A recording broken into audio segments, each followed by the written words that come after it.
요한계시록 14장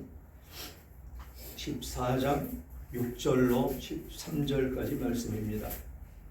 신약성경 412쪽에 있는 요한계시록 14장 6절로 13절까지 말씀 다 찾으셨으면 서로 교독하겠습니다. 제가 6절 먼저 읽겠습니다. 또 보니 다른 천사가 공중에 날아가는데 땅에 거주하는 자들 곧 모든 민족과 종족과 방언과 백성에게 전할 영원한 복음을 가졌더라. 그가 큰 음성으로 이르되 하나님은 영원하며 그에게 영광을 돌리라. 이는 그의 심판의 시간이 이르렀으니 하늘과 땅과 바다와 그들의 근원을 만드신 이 경배하게 하라. 또 다른 천사 곧 둘째가 그 뒤를 따라 말하되 무너졌도다 무너졌도다 큰 성 바벨론이여 모든 나라에게 그의 음행으로 말미암아 진노의 포도주를 먹이던 자로다 하더라. 또 다른 천사 또 셋째가 그 뒤를 따라 큰 음성으로 이르되 만민을 만드신 주와 그의 우상을 경배하고 이마에다 손에 혀를 받으며 그도 하나님의 진노의 포도주를 마시리니 그 진노의 잔에 섞인 것이 없이 부은 포도주라. 거룩한 천사들 앞과 어린 양 앞에서 불과 유황으로 고난을 받으리니 그 고난의 연기가 세세토록 올라가리로다. 주와 그의 우상에게 경배하고 그의 이름표를 받는 자는 누구든지 하나 징그럽지 못하리라. 성도들의 인내가 여기 있나니 그들은 하나님의 계명과 예수에 대한 믿음을 지키는 자니라. 또 내가 들으니 하늘에서 음성이 나서 이르되 기록하라. 지금 이후로 주 안에서 죽는 자들은 복이 있도다 하시매 성령이 이르시되 그러하다. 그들이 수고를 그치고 쉬리니 이는 그들의 행한 일이 다름이라 하시더라. 아멘. 아멘. 아멘. 오늘 제목 주 안에서 죽는 자라는 제목으로 은혜를 나눌까 합니다. 오늘도 세상의 모든 짐들 내려놓고 주님 전에 오신 여러분들을 축복하고 사랑합니다. 오직 주님의 은혜 가운데 거하는 여러분들이 되셨으면 좋겠습니다. 이 요한계시록 이 말씀은 핍박받는 교회를 향한 위로와 격려의 말씀이다 라고 일컬어질 수가 있습니다. 우리는 치열한 경쟁 사회에서 살아갑니다. 이 치열한 경쟁, 이 사회에서는 내가 신앙의 양심을 지키며 살아남을 수 있을까라는 생각으로 믿음이 흔들릴 수가 있습니다. 너무도 악하고 유혹이 우리들을 항상 가만두지 않기 때문에 그런 생각을 할 수가 있을 것입니다. 그래서 여러분들은 살아가면서 두려운 마음이, 두려운 생각이 나를 엄습할 때가 때때로 있으셨을 것입니다. 이 세상은 노골적으로 우리들에게 다가와서 속삭이지요. 성공하려면 적당히 눈을 감고 타협을 해라. 정직하게 세금을 다 내고 양심 다 지키면 결국 가난해질 뿐이다. 밧줄이 끊길지도 모른다는 그 생존의 위협 앞에서 우리는 번번이 신앙과 현실 앞에서 좌절하기도 합니다. 우리는 이 먹고 사는 문제로 성도들을 올가맸던 초대교회의 처절한 현실을 바라보아야 된다는 것이지요. 생계의 위협이라는 가장 교묘하고도 강력한 무기 앞에서 이 요한계시록은 단순한 미래의 예언이 아닌 지금 우리들의 삶의 그 터전을 버티게 하는 부활의 실체적인 능력을 선포하는 복된 말씀입니다. 오늘 타협을 강요하는 세상 속에서 눈물겹게 버티고 있는 우리들을 향한 가장 벅찬 위로의 메시지를 펼쳐져 나아가는 것입니다. 그 말씀 안에 들어감으로 인해서 세상에서 승리하시는 여러분들이 다 되시기를 주님의 이름으로 축원합니다. 6절부터 살펴보면 또 내가 보니 다른 천사가 공중에 날아가는데 땅에 거주하는 자들 곧 모든 민족과 종족과 방언과 백성에게 전할 영원한 복음을 가졌더라. 여기서 또 보니라고 했는데 이 또 보니라고 하는 것은 그 위에 구절부터 말씀이 있었던 것이죠. 그렇게 천사들이 와서 이 세상 삶을 살아가는 우리들을 향해서 뭐라고 말씀하십니까? 영원한 복음을 가졌고 그 백성에게 전할 것이다 라고 말씀을 하고 있는 것입니다.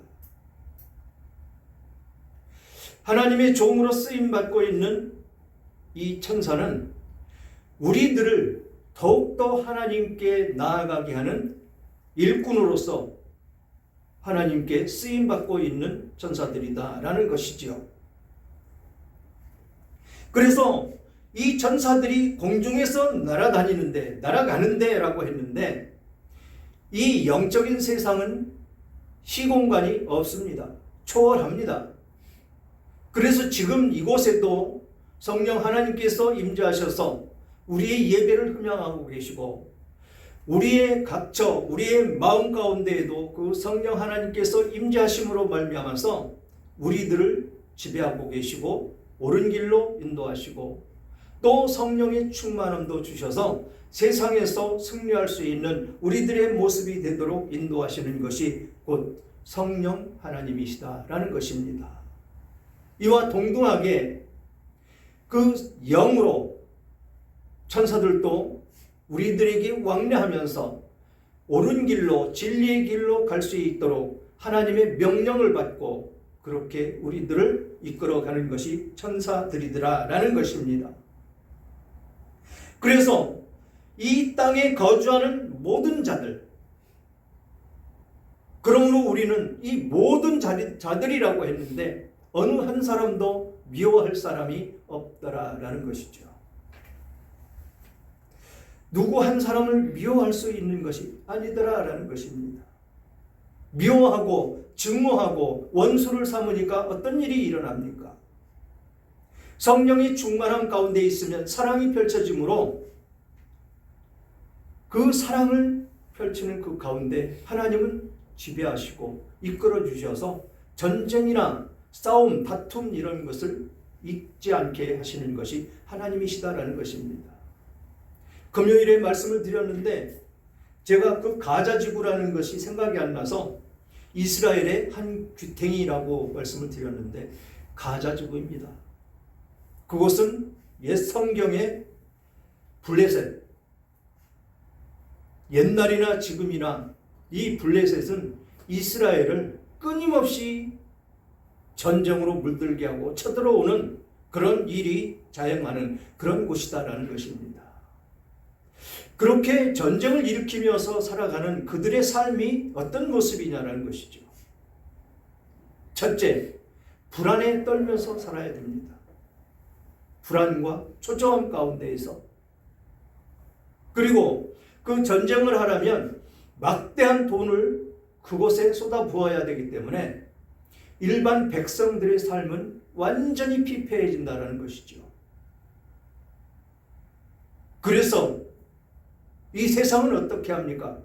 그렇게 전쟁을 일으키는데도 불구하고 그렇게 피폐해진 나라를 도와야 된다고 그것을 위험을 무릅쓰고 가는 사람들이 많이 있죠. 또 TV를 보면 그곳에 도움을 주는 유니세프나 뭐 이런 곳을 통해서 돈을 모금하는 모습을 볼 수가 있습니다. 그것에 돈을 준다는 것은 전쟁을 계속해서 이어갈 수 있도록 도와주는 꼴밖에는 되지 않는 것이지요. 그러면 이스라엘은 정당하냐 올바르냐를 우리는 따져놓고 봐야 되죠. 이스라엘이 어떤 나라입니까? 하나님의 선민이었었고 하나님께 선택받은 그런 나라였습니다. 그런데 오늘날 예수 그리스도께서 오셨는데 예수 그리스도를 받아들였습니까? 지금도 그 초림 예수를 기다리는 것이 이스라엘입니다. 우리와 전혀 상반된 그런 신앙 가운데 있는 그들인 것이죠. 그래서 그들은 끊임없는 전쟁으로 많은 생명이 죽어가고 아주 형편없는 그런 삶을 살아가는 것이 그들이다라는 것입니다. 그런데 오늘 말씀에 뭐라고 말씀하십니까? 모든 민족과 종족과 방언과 백성들에게 복음을 증거하신다라고 말씀을 하십니다. 그래서 우리는 하나님의 백성으로서 그 사랑의 손길을 잠시도 멈추면 안 된다라는 것입니다. 누가 어느 순간에 어떻게 구원을 받을지 모르기 때문에 그렇습니다. 원수를 맺는다고요? 원수를 맺으면 끝없는 전쟁이 이어집니다. 지금 가자지구와 이스라엘의 전쟁이 그렇다라는 것이죠. 이 가자지구는 그 주변에 있는 아랍 국가들의 도움을 받고 있다는 것입니다. 왜 도움을 받습니까? 같은 이슬람 종족이기 때문에 그렇습니다. 그래서 동맹을 맺었고 그것에 동맹에서 탈퇴하는 나라는 다시 공격을 받습니다. 그래서 그 중동 지역은 끊임없는 전쟁으로 잠시도 편할 날이 없다라는 것이지요. 석유가 많이 나고 산유국이면 뭐 하겠습니까? 마음이 편해야 되지. 지금 우리나라 예수 믿는 국가이기 때문에 그 사랑이 펼쳐지는 나라이기 때문에 전쟁은 멈춰 있고 전쟁이 일어나지 않는 것 모두 하나님의 그 은혜 가운데 하나님이 붙잡고 계시기 때문에 그렇다라는 것입니다. 그렇게 이 복음은 모든 민족과 종족에게 펼쳐져야 되는 그런 복음이다라고 말씀을 하십니다. 그러면서 7절에 그가 큰 음성으로 이르되 하나님을 두려워하며 그에게 영광을 돌리라. 이는 그의 심판의 시간이 이르렀음이니 하늘과 땅과 바다와 물들의 근원을 만드신 이를 경배하라 하더라. 하나님만을 경배하라고 말씀을 하십니다. 하나님께만 영광을 돌려야 되는 이 세상 가운데에서 지금 이 세상은 온갖 우상들을 섬기고 있고 감히 어떻게 따져볼 수도 없는 그런 민족들로 발전해 나아가고 있다는 것이죠. 인도 이런 데 가면 우상이 1억 개가 넘는다고 합니다. 일본은 어떻습니까? 또 중국은 어떻습니까? 이렇게 이 세상은 그렇게 하나님의 백성들이 여기 6절에서 말씀하신 것과 같이 모든 민족, 모든 종족, 모든 백성에게 복음이 증거가 돼야 되는데 지금 귀를 가리고 있고 눈을 가려서 듣지 못하게 하고 보지 못하게 한다라는 것이죠. 그러면서 하나님께만 영광을 돌려야 되고 하나님만을 두려워해야 된다는 것입니다. 왜 두려워해야 된다는 것이죠? 그 두려워해야 되는 이유가 그의 심판의 시간이 이르렀다라고 말씀을 하십니다. 심판의 시간. 모두가 재판정 앞에 죄수로 서야 된다라는 것이죠. 그게 가까워져 있다는 것입니다. 죄에 대한 것을 깨닫고 회개하고 돌이키면 그 죄를 면할 것인데 그것이 없이 삶을 살아간다는 것입니다. 하나님을 전혀 두려워하지 않는 그런 삶들을 살아가고 있다는 것이죠.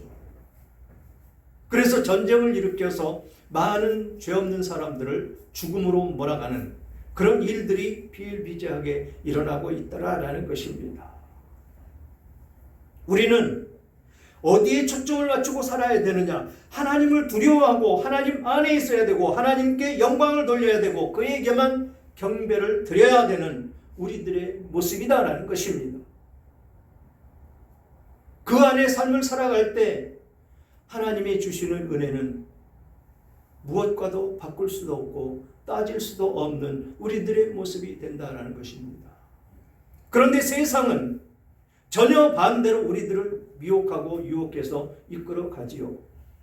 성공이라는 것, 부자가 되는 것.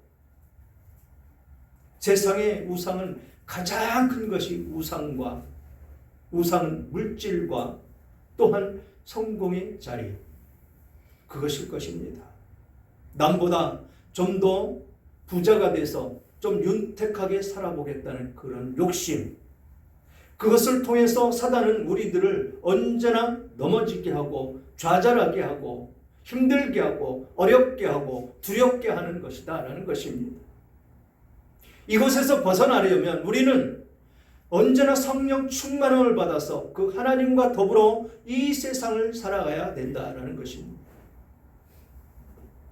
그러면 그렇게 살면 욕심도 없고 모든 것을 추구하지 않고 살면 세상과 뒤처질 텐데 어떻게 살아가느냐고요? 하나님의 은혜로 살면 됩니다. 하나님의 은혜로 살면 그 모든 것 다 채워주신다고 하시지 않았습니까? 구하라 주실 것이요, 찾으라 찾을 것이요, 다 주신다고 하셨지 않습니까? 날아다니는 새를 보라고 했습니다. 그들이 먹고 사는 문제가 있습니까? 집이 없어서 집 걱정을 합니까? 그런데 우리들은 끊임없는 그 걱정으로 살아가지요. 이것이 세상의 미혹과 유혹 속에 사는 우리들의 삶의 모습이다라는 것입니다. 그러면서 두 번째 천사가 등장하죠. 8절, 다른 천사 곧 둘째가 그 뒤를 따라 말하되 무너졌도다 무너졌도다 큰 성 바벨론이여 모든 나라에게 그의 음행으로 말미암아 진노의 포도주를 먹이던 자로다 하더라. 무너진다라는 것입니다. 지금 여기서 말하는 바벨론이 어떤 나라입니까? 세상을 모든 것 자기 손아귀에 놓고 그런 나라이다라는 것이죠. 그러나 그렇게 화려했던 그 나라는 무너져버리고 만다라는 것이죠. 그래서 하나님께서 우리들을 두려워한 마음을 가지라는 것입니다. 누구를? 하나님을. 이 죄 앞에 삶을 살아가는 이렇게 방대하고 이렇게 화려하고 부자로 살던 이 나라가 무너져버리는, 망해버리는 그런 일이 일어날 것이다 라고 말씀을 하고 있는 것입니다. 그들이 어떤 모습으로 살았다고요? 음행으로 말미암아 진노의 포도주를 먹이던 자도다 라고 말씀을 하십니다. 이 죄의 마지막은 음행입니다.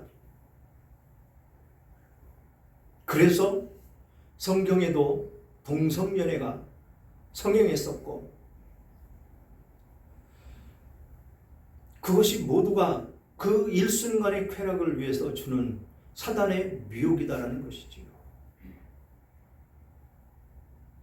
그 쾌락을 위해서 자기 생명을 바치는 그런 모습이 된다는 것입니다.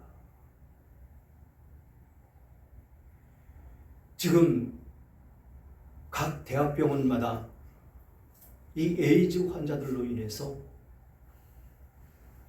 참으로 골칫거리가 아닐 수가 없습니다. 그 에이즈라는 것은 전염이 되기 때문에 아주 특대우를 받으면서 병원에 가서 치료를 받지요. 일반 병원에는 또 안 갑니다.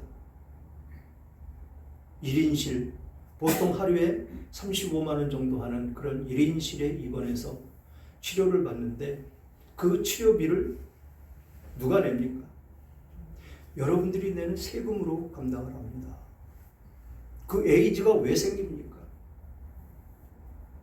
남자가 더불어 성욕이 불같이 일어나매 라는 말씀을 따라서 남자들끼리 성교를 함으로 인해서 그 에이즈는 생깁니다. 그런데 그것을 정부가 다 책임져야 되고 그것을 지금 독려하는 그런 나라로 지금 치달아가고 있다는 것입니다. 동성애를 합법화하는 그런 것은 있어서는 안 됩니다. 성경에서는 가장 가증스러운 일이라고 합니다. 여기서도 음행으로 말미암아라고 말씀하는 이 말씀 가운데 있다라는 것이지요. 지금 에스라를 강의하고 있는데 어땠습니까? 에스라가 돌아와서 성공적인 성전 재건을 하고 제사를 지내고 난 이후에 그곳에 있는 방백들, 그곳에 있는 지도자들, 미리 귀환을 냈던 그 사람들이 이방 사람들과 혼인을 하고 며느리로 맞이하고 아내로 맞이하고, 그래서 그 나라는 지금 시끄러워져 있다는 것입니다. 왜 시끄럽습니까? 우상을 받아들이고 그들이 하는 모든 행동을 같이 하기 때문에 섞이면 안 된다라는 것입니다. 세상과 우리는 섞여서 살 수가 없다라는 것입니다. 섞이면 섞일수록 우리는 죄에 빠지기 때문에 그렇다라는 것입니다.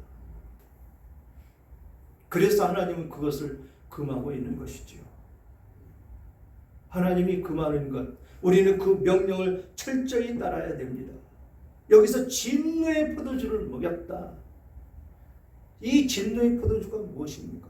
죄로 인해서 하나님께서 진노하셨다라는 것입니다. 죽음의 길로 갈 수밖에 없는 그들이 됐다라는 것입니다.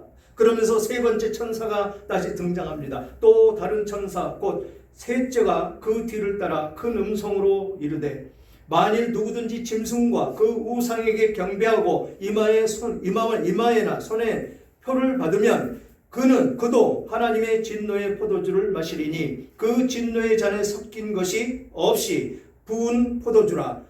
거룩한 천사들 앞과 어린 양 앞에서 불과 유황으로 고난을 받으리니 라고 말씀을 합니다. 세상과 짝하지 말고 타협하지 말라는 것입니다. 여기서 이야기하는 무슨 얘기를 합니까? 짐승과 그 우상에 경배를 하고 또 이마에나 손에 표를 받으면 이라고 말씀을 하셨는데, 이 이마야 오른손의 표는 단순히 미래의 베이집이나 코드가 아닙니다. 그런데 이것을 지금 사용을 해서 이단자들은 굉장히 그것을 지금 각인시켜서 사람들을 미혹하고 있지요. 이 말씀은 당시 이 로마의 길드라는 그 상인조합이 있었다라는 것이죠. 여기에 속해서 매매와 상거래의 보호를 받으려면 필수적으로 황제의 신전에 절하고 우상 숭배에 동참해야 되는 것이었다라는 것입니다. 신앙을 지키기 위해서 이 길드의 가입을 거부하는 것은 지금 당장 생계를 포기하고 굶어 죽을 각오를 해야 된다라는 것입니다. 그래서 오늘 본문에 뭐라고 그럽니까? 우상에게 경배하고 이마에 표, 거기 가서 그 신전에 가서 절을 하면 표를 준다라는 것입니다. 그래서 이 말씀을 요한은 한 것입니다. 전혀 지금 이 세상과 맞을 수도 있고 안 맞을 수도 있는 그 환경 가운데에서 지금 이단자들은 이마에 표, 그런 것을 가지고 미혹하고 있다는 것입니다. 이렇게 생계 위협 앞에 있는 하나님을 믿는 그 사람들이 어떤 모습으로 살아야 되느냐라는 것이죠. 그것과 타협을 해서 거기 가서 절을 하고 표를 받아서 먹고 사는 문제를 해결할 것이냐, 아니면 오직 하나님만 의지해서 굶어 죽을 것을 각오하고 살 것이냐, 이 길에 놓여져 있는 것이었더라라는 것입니다. 사탄은 이렇게 치명적인 먹고 사는 문제를 두고 그것을 무기로 삼아서 성도들의 정체성과 삶의 그 행위를 통제하려고 했던 것이었다라는 것입니다. 지금 우리들의 삶을 한번 살펴봐야 된다는 것이죠. 정말 이 먹고 사는 문제에 대해서 우리는 자유로울 수가 있는 것인지, 진정 하나님께서 원하시는 그 길을 가고 있는지 우리는 살펴보아야 된다는 것입니다. 그러면서 11절 보니까 다 같이 한번 읽어볼까요? 11절 시작. 그 고난의 연기가 세세토록 올라가리로다. 짐승과 그의 우상에게 경배하고 그의 이름표를 받는 자는 누구든지 밤낮 쉼을 얻지 못하리라 하더라. 아멘. 지금 그런 표를 받고 그렇게 우상에게 경배를 하는 그 사람들은, 그렇게 해서 경배하고 표를 받는 자들은 밤낮 쉼을 얻지 못할 것이다 라는 것입니다. 거기 당장 나아가서 절을 하고 표를 받는다고 해서 먹고 사는 문제가 해결이 되지 않더라 라는 것입니다.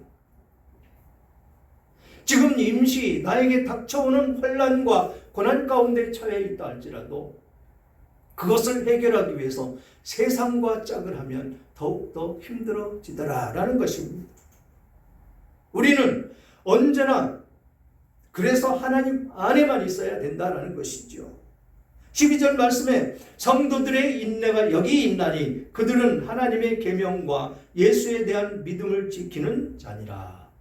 요 안에 있어야 된다는 것이죠. 요 안에 성도들의 인내, 그래서 하나님의 계명과 예수님에 대한 믿음을 지키는 자는 승리할 수가 있다라고 말씀을 하는 것입니다. 초대교회 성도들은 깊은 갈등에 빠졌었습니다. 안 빠질 수가 없겠죠.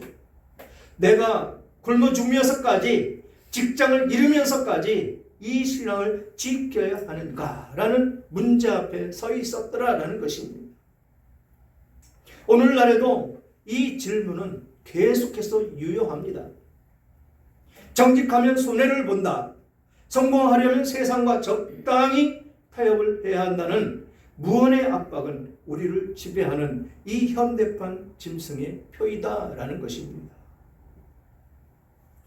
그러나 이마와 오른손의 표를 받는다는 것은 단순히 모임 하나에 가입하는 문제가 아니라 내 생각의 기준과 삶의 방식을 반신앙적인 그 세상 체계에 완전히 굴복하는 그런 행위밖에는 되지 않는다라는 것입니다. 우리는 이 세상 가운데에서 깨끗하면 가난해진다라는 세상의 틀을 깨고 정직하게 행하면서도 능히 살아남고 형통할 수 있음을 증명하는 그리스도인이 되어야 된다라는 것입니다.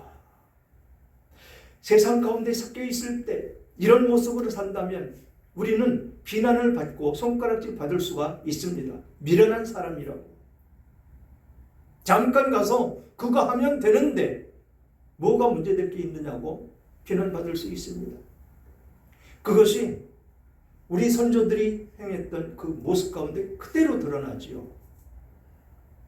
일제시대 때 신사참배 문제에 놓고 거기 가서 절을 해야 되느냐 안 해야 되느냐. 여기서 짐승의 표를 받고 이마의 표를 받는 것, 그것이 그 우상에게 절하는 것이다 라는 것입니다. 그런데 많은 목사들이 거기 가서 절을 했다라는 것이죠.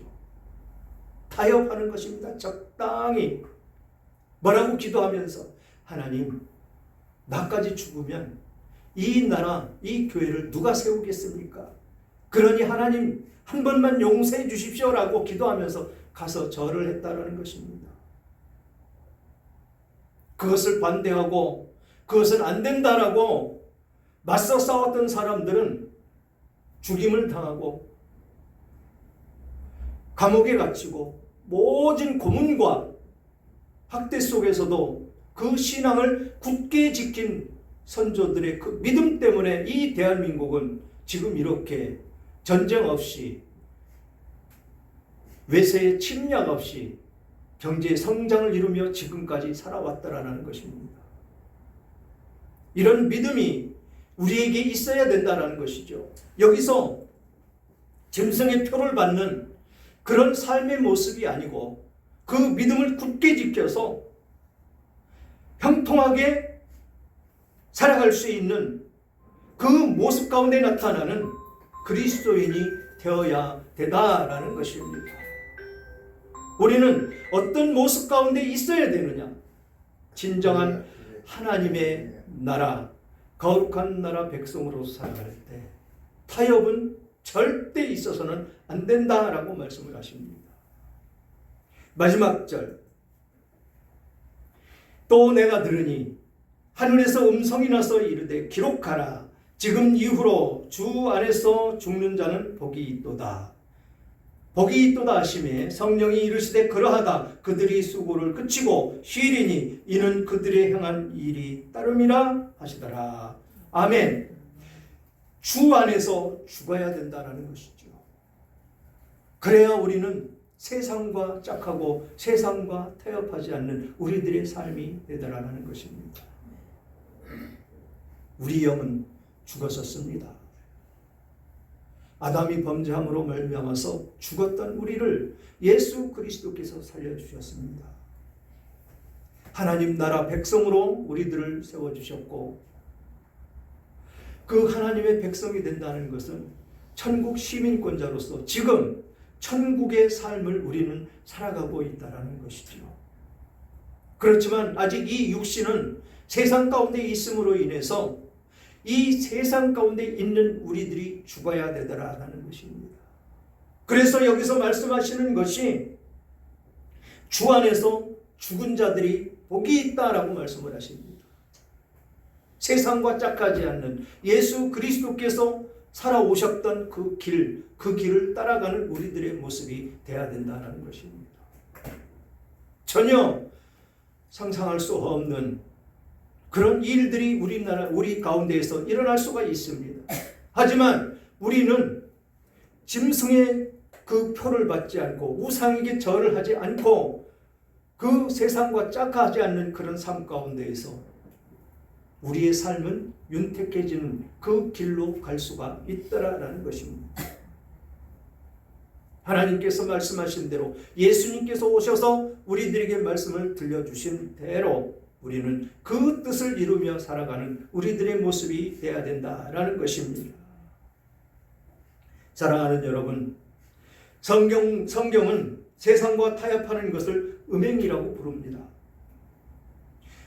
더 두려운 것은 나도 모르는 사이에 서서히 세상에 빠져들어서 삼손처럼 하나님이 이미 자기를 떠나신 줄도 깨닫지 못하는 영적인 마비 상태에 빠져버리는 그런 일이 우리들에게 생기더라라는 것입니다. 내가 지금 서 있는 곳은 세상의 중심일지 몰라도 하나님과의 그 관계에서는 한없이 멀어져 있을 수가 있다라는 것입니다. 이 절망적인 이 무기력을 깨는 그 힘이 바로 부활의 실제적인 그 능력 안에 있는 우리들의 모습이 되어야 된다라는 것이지요. 부활은 죽은 뒤에 천국 가는 막연한 보증수표가 아니라 오늘 이 고단한 삶의 늪에서 나를 일으켜 세워주시는 폭발적인 에너지다라는 것입니다. 그 부활의 소망이 있기에 우리는 세상과 짝하지 않고 그렇게 오뚜기처럼 쓰러져도 다시 일어설 수 있는 그런 우리들의 모습이 된다는 것입니다. 초대교회의 스데반 집사에게서 가장 그 힘이 나타나는 모습을 우리는 성경을 통해서 봅니다. 그는 자신을 향해서 날아오는 그 돌무더기 앞에서도 천사의 얼굴이 되었다라는 것이죠. 그러면서 오히려 자기를 죽이는 자들을 용서해달라고 기도하는 그 기도를 볼 수가 있었습니다. 이것은 단순한 인간의 그 신념을 넘어서 십자가에 달려 죽으시고 부활하신 예수님의 생명이 그 안에서 실제적으로 작동했기에 가능한 그런 기적의 역사였었다라는 것입니다. 상황에 그 매몰되지 않고 다시 주권자를 바라보는 힘, 그것이 부활을 아는 자가 아닌 부활을 사는 우리들의 모습이 되는 것입니다. 그러므로 우리는 그 우상에게 절하지 않고 짝하지 않고 표를 받지 않는 거룩함을 드러내며 부활을 사는 우리들의 모습이 되기를 주님의 이름으로 축원합니다.